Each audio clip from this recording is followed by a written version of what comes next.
पिछले क्लास में कहाँ तक बताए थे? टक्कर आवृत्ति हो गया था।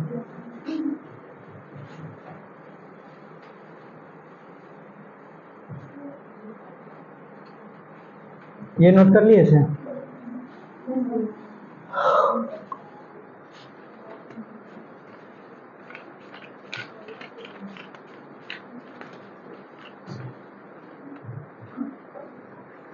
एक फिगर भी बनवाए थे।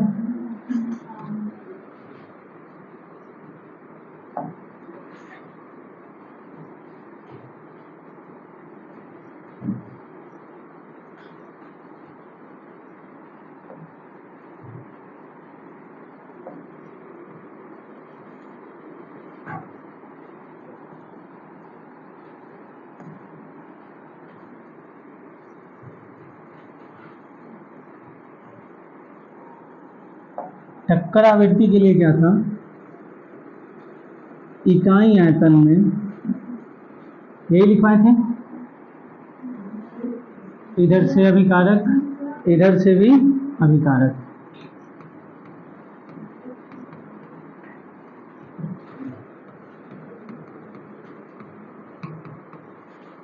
ये क्या बनता था? उत्पाद। टक्कर आवृत्ति अभिक्रिया मिश्रण में इकाई समय में प्रति इकाई आयतन में अभिकारक पदार्थों के मध्य होने वाली टक्करों की संख्या किससे डिनोट किया जाता है? जेड से।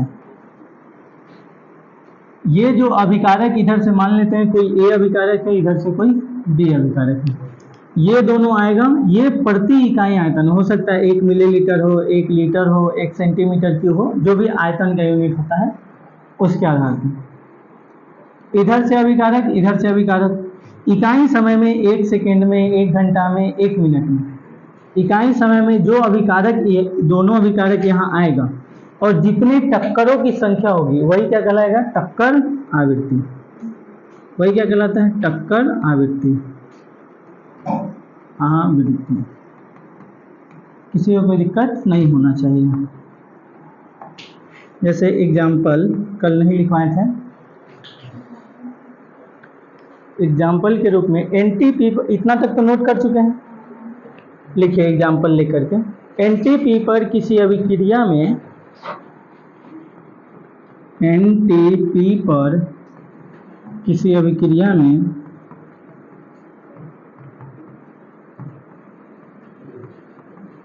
एनटीपी पर किसी अभिक्रिया में गैसीय अभिकारकों के मध्य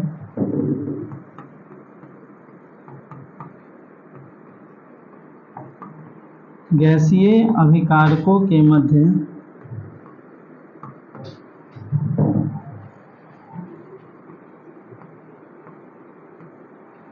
गैसीय अभिकारकों के मध्य द्विपक्षीय टक्करों की आवृत्ति, द्विपक्षीय टक्करों की आवृत्ति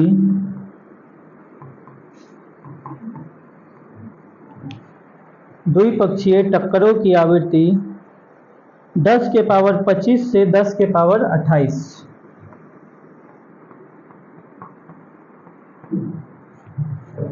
ये बीच में माइनस नहीं है, हाइफन है। 10 के पावर 25 से 10 के पावर 28 तक भी होती है, तक भी होती है। द्विपक्षीय टक्करों की आवृत्ति कितना होता है? 10 के पावर 25, 10 के पावर, क्योंकि ये केमिकल रिएक्शन है, ये दिखता नहीं है और ये बहुत तेज होता है। यानी 10 के पावर 25, 10 के आगे 25 गो जीरो, 10 के आगे कितना जीरो? 25 गो। करोड़ में 7 गो जीरो होता है, यानी समझ जाइए कि कितना होगा ये। इतना से लेकर इतना के बीच 1 सेकेंड में इतना सारा टक्कर हो सकता है, होती है। ऐसी अभिक्रियाएं तात्क्षणिक होती हैं, ऐसी अभिक्रियाएं तात्क्षणिक होती हैं, ऐसी अभिक्रियाएं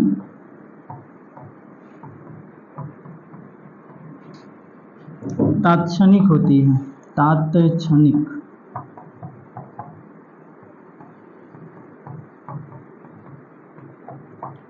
ऐसी अभिक्रियाएं तात्क्षणिक होती है, यानी जो तुरंत हो जाए, इंस्टेंटेनियस। तात्क्षणिक को इंग्लिश में क्या बोलते हैं? इंस्टेंटेनियस, तात्क्षणिक, थोड़े समय में हो जाती है, उसी को बोलते हैं।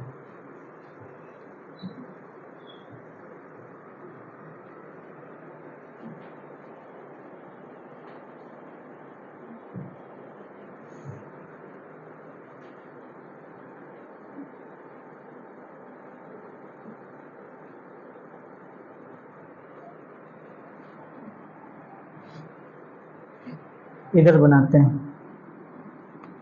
जैसे एक N2H2 ये मिलकर के अमोनिया बनाता है।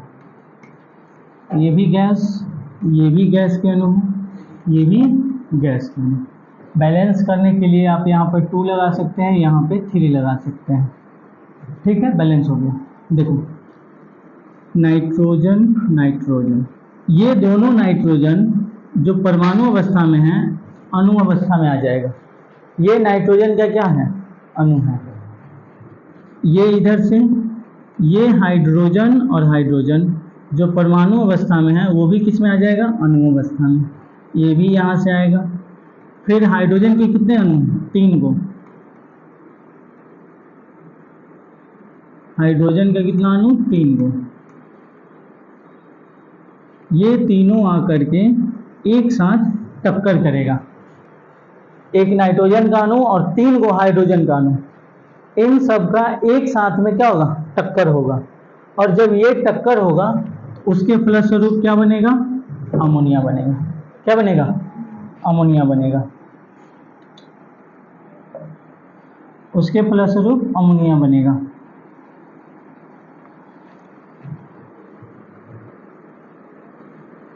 किसी को कोई दिक्कत? इस प्रकार से जितने भी रिएक्शन होते हैं, चाहे वो HCl का हो जाए, तो हाइड्रोजन H2 और क्या बनता है? 2HCl। तो हाइड्रोजन के एक अणु और क्लोरीन के एक अणु, ये दोनों आपस में टकराते हैं। ये दोनों आपस में क्या होंगे? टकराएंगे। ऐसे दोनों टकराएगा और टकराने के फलस्वरूप क्या बनेगा? HCl बनेगा। जितने भी यौगिक या कंपाउंड या रिएक्शन होता है उसमें सब एक दूसरे से क्या होता है? टकराता है। उसी को क्या बोलते हैं? टक्कर। और 1 सेकंड में जितना बार टकराएगा उसको बोलेंगे टक्कर आवृत्ति। उसको क्या बोला जाएगा? टक्कर आवृत्ति। अब होता क्या है कि जैसे नाइट्रोजन सोच रहा है कि इधर से सामने से जो भी आएगा उसके साथ हम रिएक्शन कर लेंगे, तो सामने से जितना भी टकराएगा उसके साथ यौगिक बन जाएगा। लेकिन ये कह रहा है कि सामने से कोई आएगा तो यौगिक बना लेंगे, लेकिन अगर कोई पीछे से आकर के टकराया तो उस टक्कर का कोई भी प्रभाव नहीं पड़ेगा। ठीक है, तो वो टक्कर जो है वो वेस्ट चला गया, उससे उत्पाद नहीं बनेगा। कभी कभी कोई चीज़ हम बनाते हैं तो बिगड़ जाता है, बिगड़ता है कि नहीं? बिगड़ जाता है, अच्छा नहीं बनता है। अब रोटी ही बनाते हैं तो गोल नहीं होता है, या फिर कोई दूसरा चीज़ बनाते हैं तो अच्छा नहीं बनता है। तो जो अच्छा नहीं बनता है वो तो बेकार हो गया। तो जो टक्कर अच्छे से नहीं हुआ उसके फलस्वरूप उत्पाद नहीं बनेगा। किसी को कोई परेशानी नहीं होना चाहिए इसमें। आगे प्रभावी टक्कर जब बताएंगे तो उसमें होगा, एक प्रभावी टक्कर होगा, एक अप्रभावी टक्कर होगा। एक ऐसे टक्कर जिसके फलस्वरूप उत्पाद बनेगा, एक ऐसे टक्कर जिसके फलस्वरूप उत्पाद नहीं बनेगा। ठीक, तो इसको नोट कीजिए और एक पॉइंट लिखिए।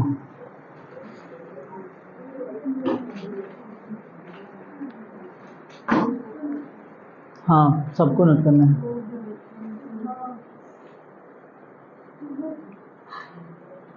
ये तो बना चुके हैं ना कल? हाँ, वो बनाना है।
हो गया। लिखिए, यह आवश्यक नहीं है कि यह आवश्यक नहीं है कि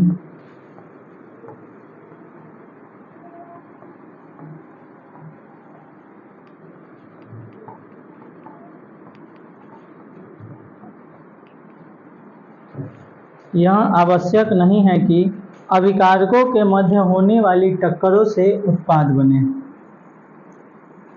अभिकारकों के मध्य होने वाली टक्करों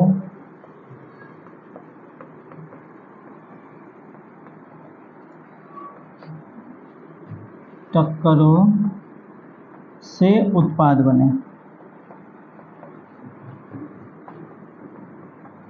उत्पाद बने, कोई टक्कर से उत्पाद बन भी सकता है और किसी टक्कर से उत्पाद नहीं भी बन सकता। जैसे कोई चीज़ बनाते हैं तो वो सही बन भी सकता है और वो खराब भी हो सकता है। लिख लिए ये सब लोग?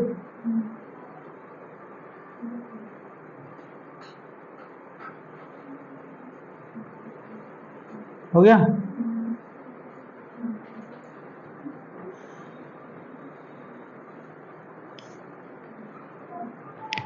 देखो, प्रभावी संघट, ऐसे संघट जिसके फलस्वरूप उत्पाद बनते हैं उसको क्या बोलते हैं? प्रभावी संघट। ऐसे संघट जिसके फलस्वरूप उत्पाद बनेगा उसको बोलेंगे प्रभावी संघट। संघट प्रभावी हो इसके लिए अभिक्रिया करने वाले पदार्थों को कुछ बाधा को दूर करना पड़ता है। ऐसे दो अवरोध होते हैं।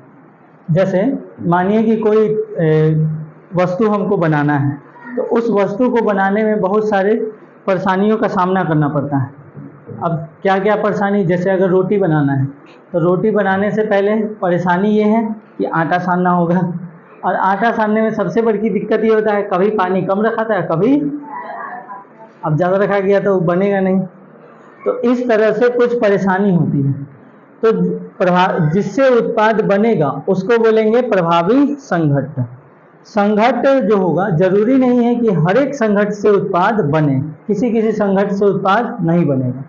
जिस संघट से उत्पाद बनेगा उस संघट को एक स्पेशल नाम दिया गया है। कौन सा संघट है? प्रभावी संघट। अब प्रभावी संघट के साथ भी कुछ समस्या है। समस्या क्या है? तो प्रभावी संघट अभिक्रिया करने के लिए पदार्थों को कुछ बाधा को दूर करना पड़ता है। कुछ बाधा, तो वो बाधा कौन कौन सी है? तो वो बाधा ये है, एक ऊर्जा अवरोध है और दूसरा अभिविन्यास अवरोध है। ये दो, ओरिएंटेशन बैरियर और एनर्जी बैरियर, ये दोनों अवरोध को क्या करना पड़ता है? दूर करना पड़ता है। अगर ये दोनों को दूर कर लिया, इसका मतलब प्रभावी संघट बहुत अधिक होगा और अधिक से अधिक क्या बना सकते हैं? उत्पाद बना सकते हैं। किसी को कोई दिक्कत? इसको नोट कीजिए। तो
हो गया, लिख लिए?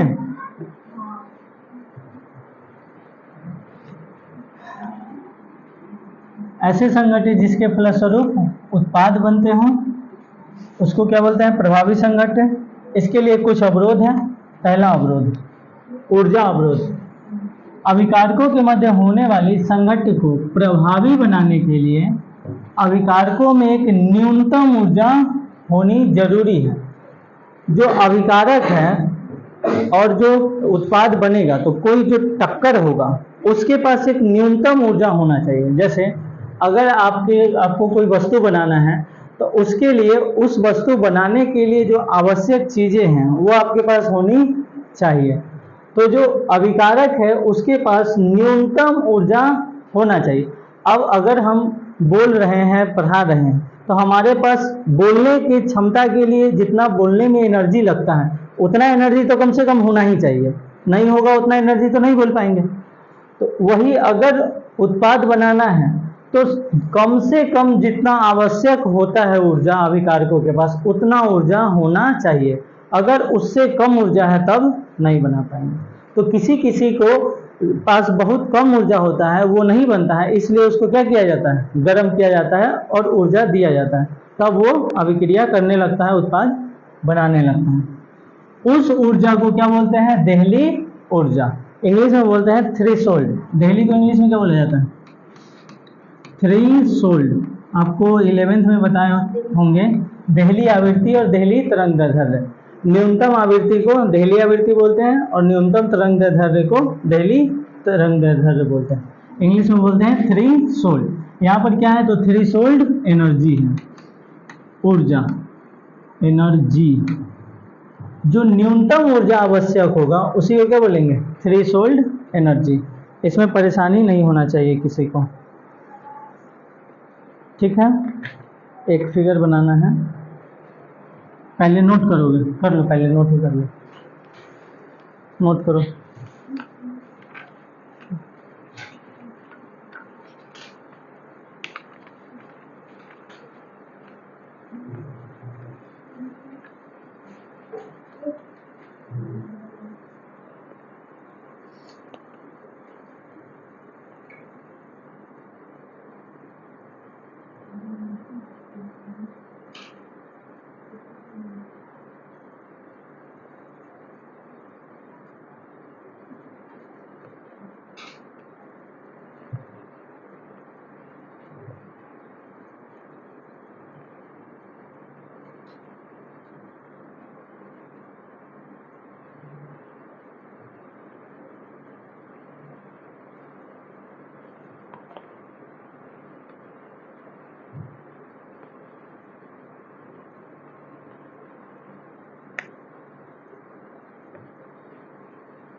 हो गया?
हो गया, ये लिख लिए।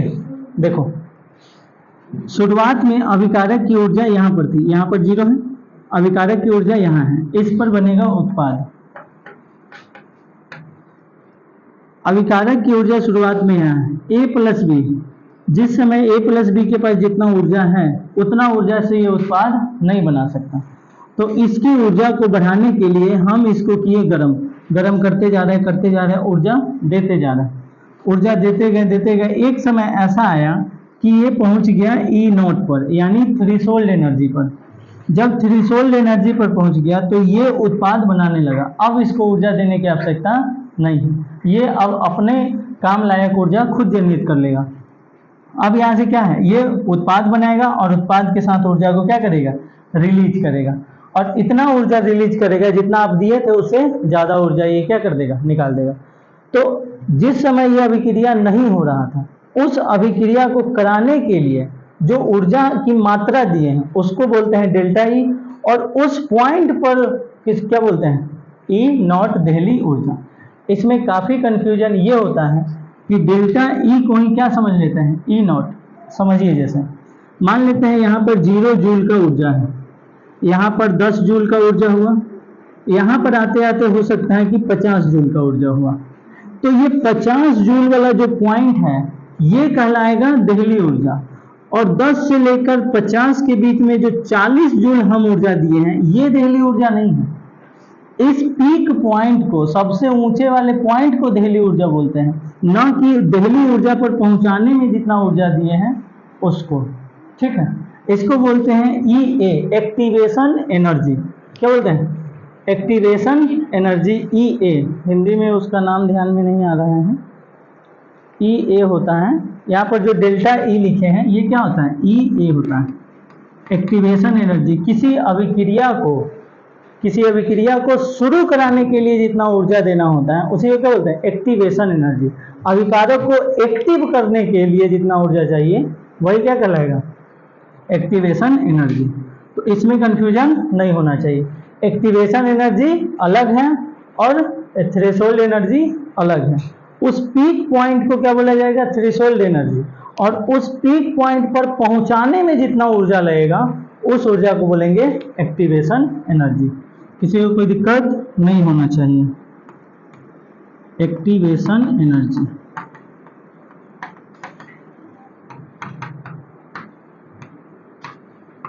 शंका तकलीफ बनाइए, फिगर बनाइए।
हो गया,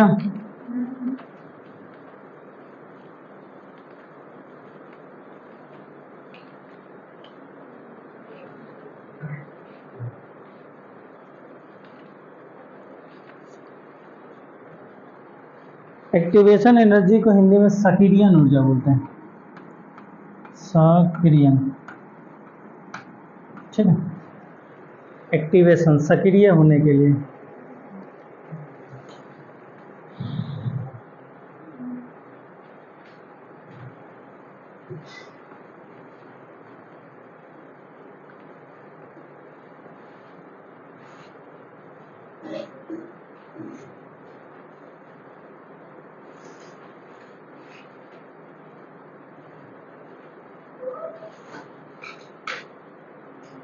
हो गया?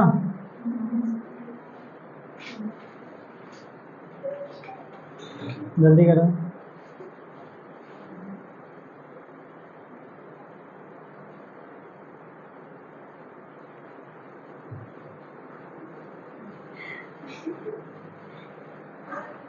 अभिविन्यास अवरोध, ये दूसरा अवरोध है। अभिक्रिया में भाग लेने वाले पदार्थों को परमाणु या अणु जो आपस में जुड़ते हैं का एक दूसरे के सम्मुख होना आवश्यक है, एक दूसरे के सामने होना आवश्यक है। अगर एक इस साइड की तरफ घुमा हुआ है तो दूसरा इसी साइड की तरफ आकर के टक्कर करेगा। अगर पीछे से आकर के टक्कर करेगा तो वो टक्कर मान्य नहीं होगा, इसके फलस्वरूप उत्पाद नहीं बनेगा। उत्पाद कब बनेगा? जब दोनों सामने सामने हो, सम्मुख हो, यानी एक दूसरे के सामने हो। यदि ऐसा नहीं हो तो टक्कर अप्रभावी होगी। टक्कर कैसी हो जाएगी? अप्रभावी, उसके फलस्वरूप उत्पाद नहीं बनेगा। तो ये भी एक अवरोध है। पहला अवरोध ये कि आवश्यक ऊर्जा, जितना न्यूनतम ऊर्जा उसको चाहिए उतना ऊर्जा अवेलेबल होना चाहिए, और दूसरा कि सामने सामने से टक्कर हो, पीछे से टक्कर नहीं होना चाहिए। अगर पीछे से टक्कर होगा या किसी दूसरे साइड से होगा तो वो प्रभावी टक्कर नहीं होगा, उसके फलस्वरूप उत्पाद नहीं बनेगा। किसी को कोई दिक्कत परेशानी नहीं होना चाहिए। जैसे एग्जाम्पल के रूप में एक एग्जाम्पल देते हैं आप लोग को, CO plus NO2, carbon monoxide और प्लस NO2, ये बनाता है CO2 बनाएगा और नाइट्रोजन मोनोऑक्साइड हो जाएगा, नाइट्रोजन मोनोऑक्साइड NO बन जाएगा। यहाँ NO2 है, यहाँ CO है, यहाँ से एक ऑक्सीजन इसके पास आ गया है टक्कर के बाद, तो क्या बन गया है? CO2 गैस बन गया है। अब इसमें टक्कर कैसे कैसे हुआ होगा, संभावना देखिए। हो सकता है कि कार्बन और ऑक्सीजन का जो एक अणु है और ये नाइट्रोजन और ऑक्सीजन का जो अणु है, नाइट्रोजन ऑक्सीजन और एक ऑक्सीजन इधर बना देते हैं, थोड़ा दूर पर बनाना चाहिए था, कोई बात नहीं, इसको दूर कर देते हैं। हो सकता है ये इधर और ये इधर, इस तरह से टक्कर हुआ होगा, संभावना ये है। हो सकता है कि ऑक्सीजन ऑक्सीजन का ना होकर के कार्बन और ऑक्सीजन, यानी कि इस तरह का टक्कर हुआ होगा।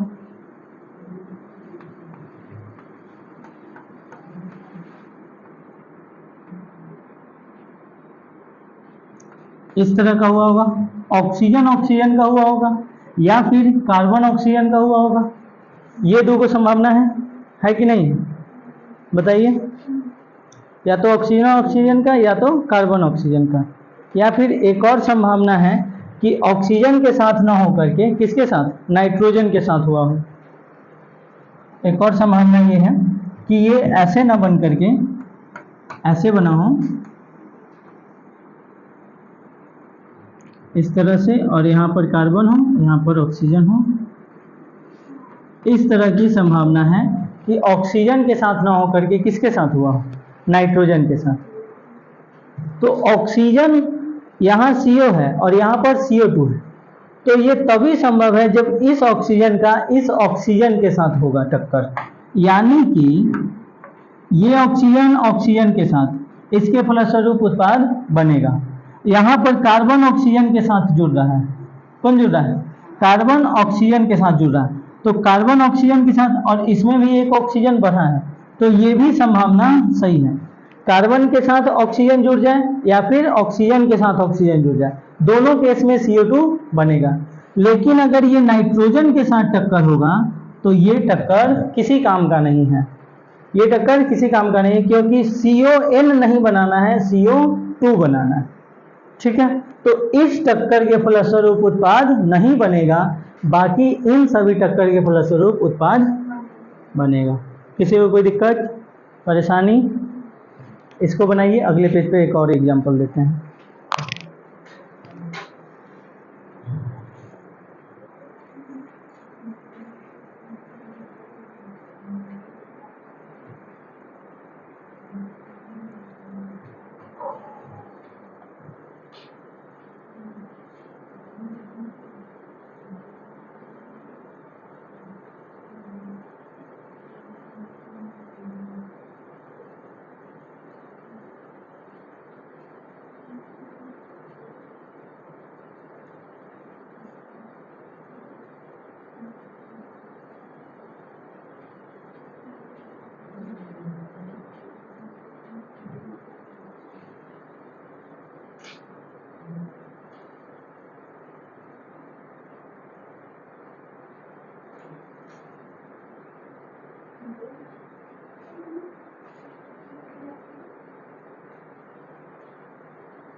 कोई दिक्कत?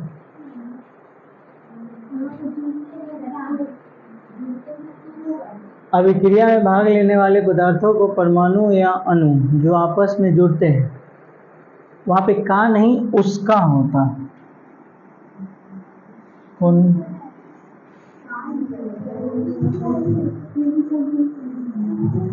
सेंटेंस सही है, बट अगर आपको पढ़ने में दिक्कत हो रहा है तो आप का नहीं उसका कर लीजिए, दूसरे के सम्मुख। उसका या फिर उसको अपने हिसाब से कर लीजिए, थोड़ा मोड़ा एरर हो जाता है। उसको लिख दिया है, ठीक है। उसको एक दूसरे के सम्मुख होना आवश्यक है।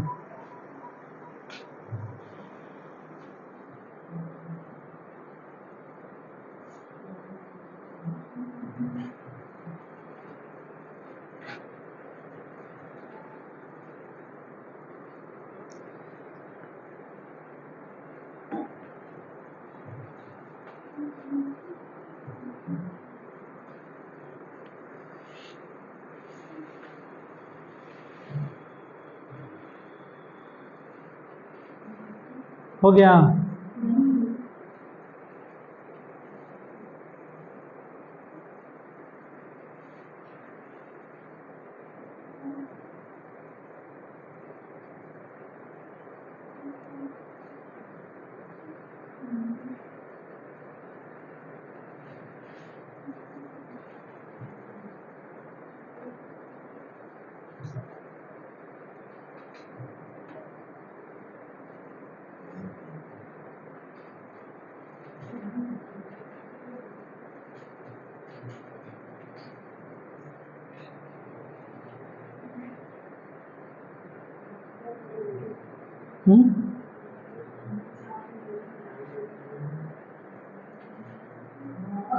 हो गया?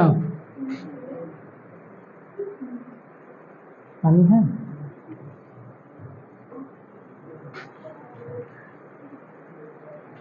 अजी हुआ जी।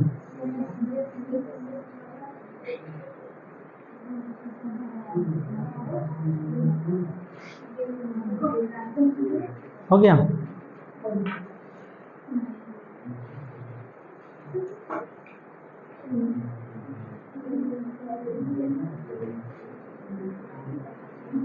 जल्दी लिखो।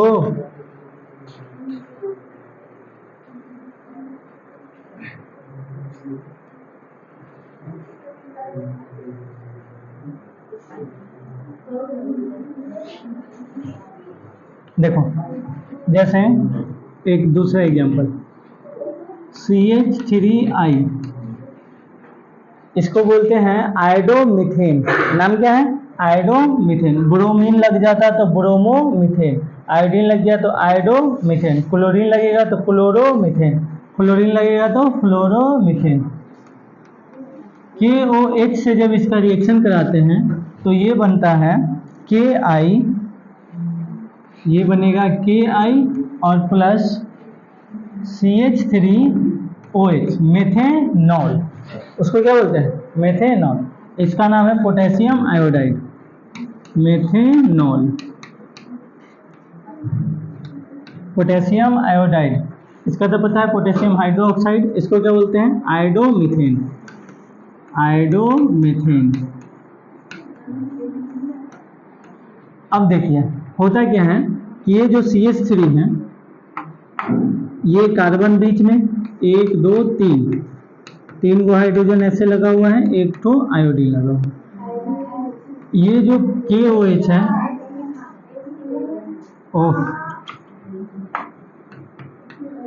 ये जो KOH है K प्लस में और OH माइनस में टूटता है।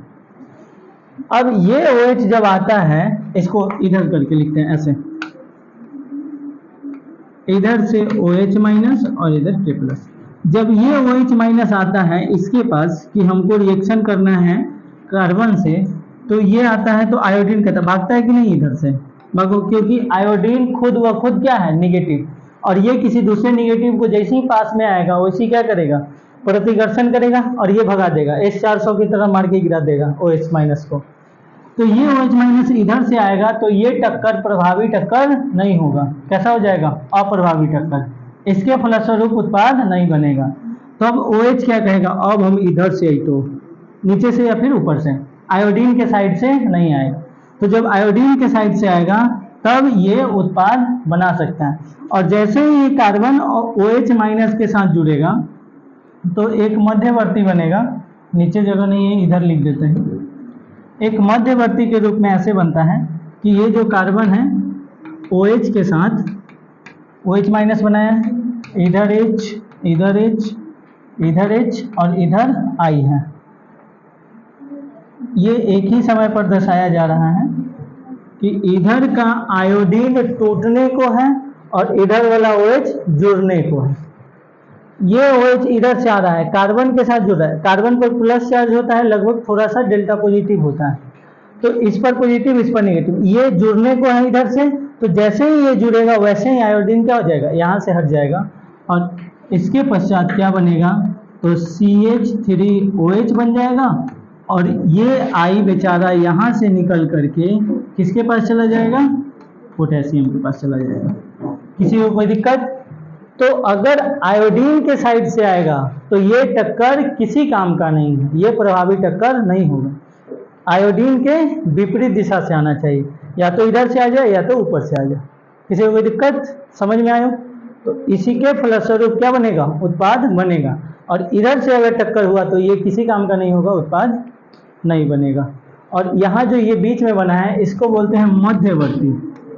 क्या बोलते हैं? मध्यवर्ती या फिर संकुलन, मध्यवर्ती या संकुलन अवस्था। किसी को कोई परेशानी?